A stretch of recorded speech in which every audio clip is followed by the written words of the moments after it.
দীর্ঘদিন পর্যন্ত কোরআন না পড়ার কারণে, কোরআন হাদিসের তালিম না করার কারণে, দীর্ঘদিন পর্যন্ত নামাজ না পড়ার কারণে, দীর্ঘদিন পর্যন্ত জিকির না করার কারণে তোমার ঈমানটা দুর্বল হয়ে আছে। আছে না নাই? আল্লাহ রাসূল বলেন, ফাইন্নাল্লাহ তাআলা ইউহিল কলবাল মাইতা বিনুরিল হিকমাহ কামা ইউহিল আরদাল মাইতা বিমাইল মাতার। রাসূল বলেন, মুর্দা কলবটারে এই হিকমতপূর্ণ নূরের কথার দ্বারা আল্লাহ তাআলা তোমাদের এমন একটা উর্বর কলব বানায় দেয়, যার দ্বারা তোমাদের নতুন করে নামাজ রোজা আমল করতে মন চায়। তাই না? আল্লাহ রাসূল উদাহরণ দেন, কামা ইউহিল আরদাল মাইতা বিমাইল মাতার।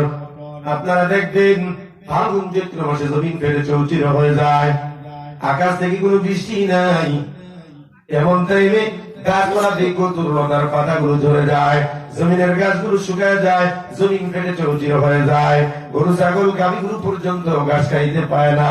এমন টাইমে যেদিকে তাকান সেদিকেই শুধু মরুভূমির মতো মনে হয় কিনা?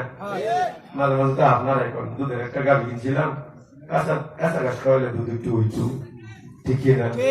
কি করবো, আল্লাহ বৃষ্টি দেয় না, দুধ কে আর দিব, ঠিক না? আল্লাহ রাসূল বলেন, এই ফাঁকা চৌচির হওয়া জমি আমার আল্লাহ আসমান থেকে যখন রহমতের বৃষ্টি দিয়া জমিনটা ভিজা দেয়, এমন টাইমে বেশি দিন লাগে না, খুব দ্রুতই সবুজ গাছের জন্ম হয়, তাই না? গাছপালা বৃক্ষ তরুণতা দেখবেন নতুন নতুন পাতা দিয়া গাছগুলো সাজিয়া যায়, তাকাইলে বড় সুন্দর।